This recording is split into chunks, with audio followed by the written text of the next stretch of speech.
You're listening to Three Kitchens Podcast, hosted by your favorite home cooks, Erin Walker and Heather Dyer. Join us for inspiration and a new recipe every Tuesday.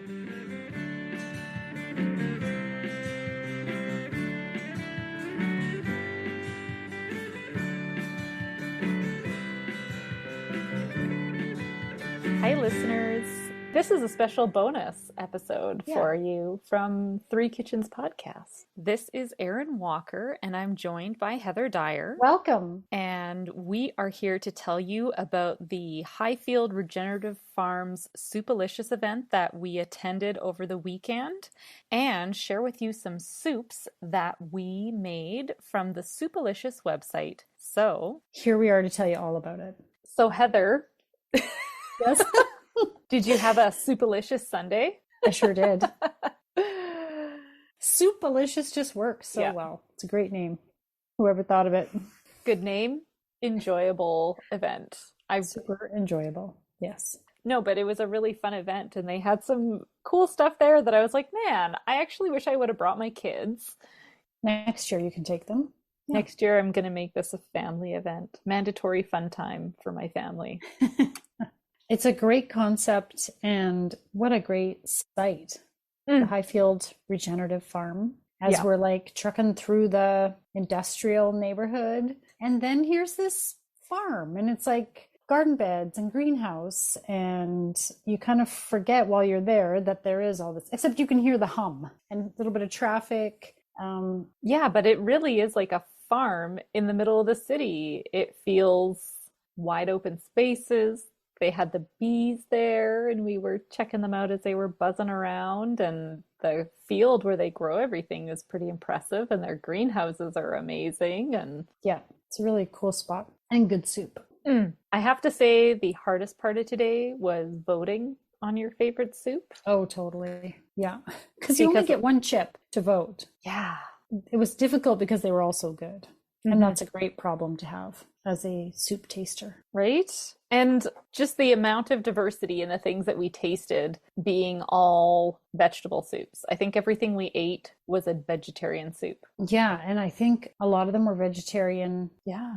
Gluten-free, dairy-free. Oh, I guess one had clams. We did eat the clams. That's true. Yes, there was that one. But I would say the majority, though. And they were all so different. They all had such great flavors.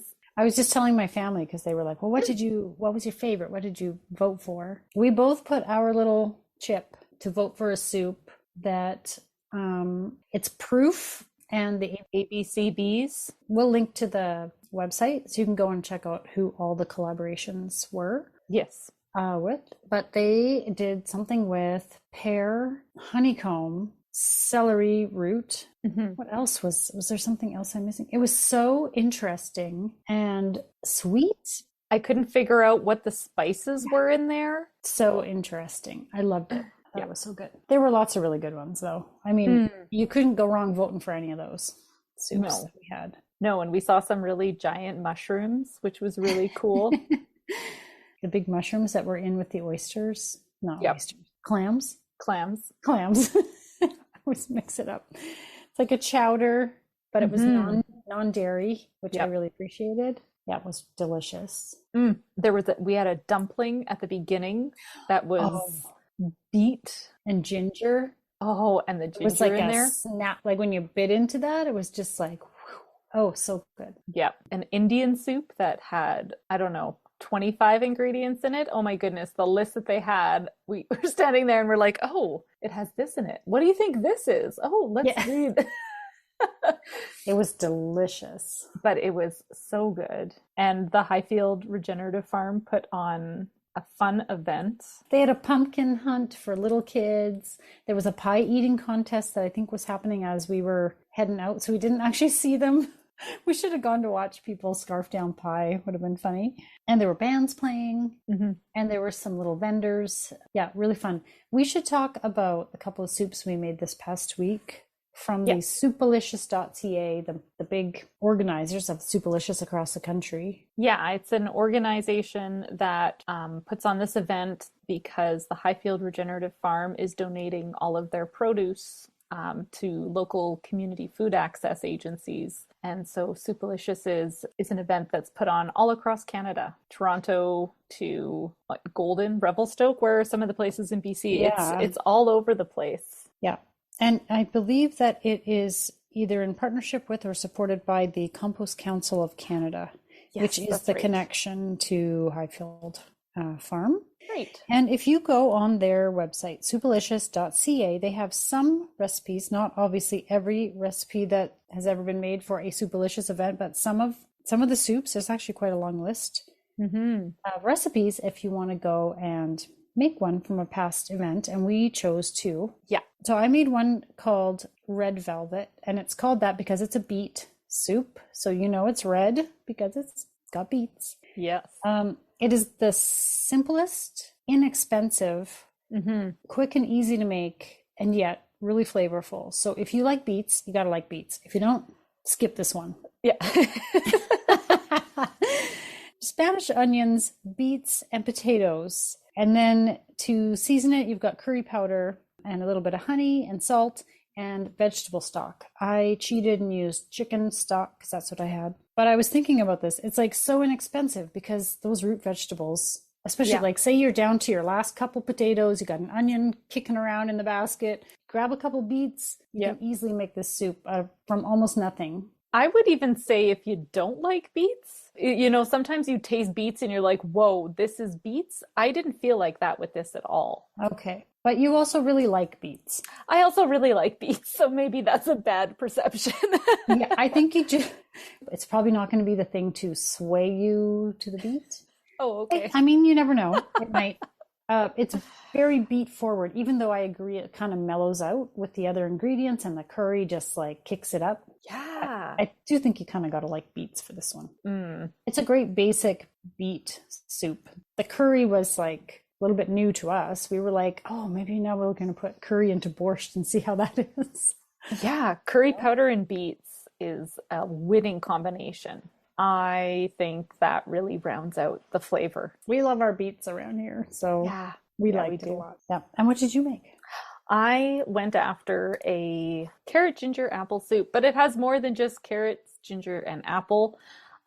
It's got an onion, carrots, parsnips, sweet potatoes, and apples in there, again with chicken or vegetable broth. And then it also had cinnamon, turmeric, nutmeg, and ginger in there. And then I thought it needed to be just a little bit sweeter. I probably didn't get as much apple in there because I used some apple sauce that I had made for my backyard apples. I didn't actually use the whole apple that is recommended in the recipe.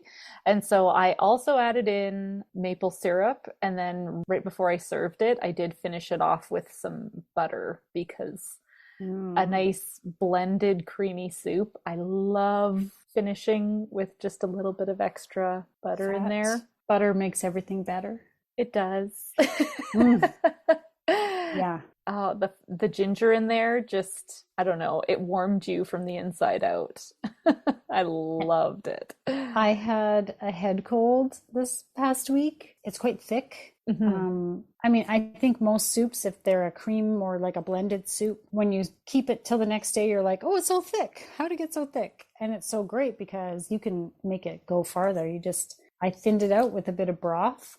And I Mhm. made it like there was 2 days that I just kept eating it, and it was so perfect for having this head cold. And I'm just like the spices in it kind of like perked me up a little bit, and it was very comforting, and so I thought it was great. I know you don't do dairy, but if you like a little bit of cream in your soup, I just had some half and half cream. And so when I heated up what was left over for me the next day and it had thickened like you described, I just poured some cream, some half and half cream in there and mixed it in. And that also was really, really Oh, I did tasty. put in like a little tablespoon of sour cream and stirred it in there. I do that with Yeah. almost any blended soup. I also recommend that with the red velvet, with the beet soup. A little sour cream stirred into that is also good. Oh, I missed that. Dang it. Almost any soup. Pretty much every Good. soup could Yeah. have a dollop of sour cream mixed in at the end. I 100% agree. It Mhm. just It's definitely soup season, and we are here for it. yeah. Loving it. Yeah, and if you're local, check out the Highfield Regenerative Farm and everything they do there. They have some cool community programs there with their farm school and Yeah, some neat partnerships. People are growing edible flowers, and there's people yeah. making honey, and there's like also if you volunteer at the farm, volunteers Mm, get to take home veggies too. yeah, So you can yourself earn a few veggies to take home if you, let's say you yeah. live in a condo and you don't have access to putting your hands in the dirt and you want to go and help out, they would love to have you. Yep. And learn all about the soil food web. Oh, you got to nerd it up and do a little bit of science. It's so cool. They have great composting learning program going on there. You can buy some of their compost. It's all sorts of good things. Mhm. If you don't know what we're talking about, go back and listen to our interview with Heather Ramshaw, who is the operations manager. And just general, I think she's like the lady who does it all. She's the Jane of all trades. Yeah, she was running around there today, hiding pumpkins and organizing kids and speaking to the crowd. And yeah, it's a big job, but she's like the head farmer. Yeah, so support local food and local communities and Eat soup. get some veggies, make some soup. Make some Oh, soup. so many good soups. And now for the fine print.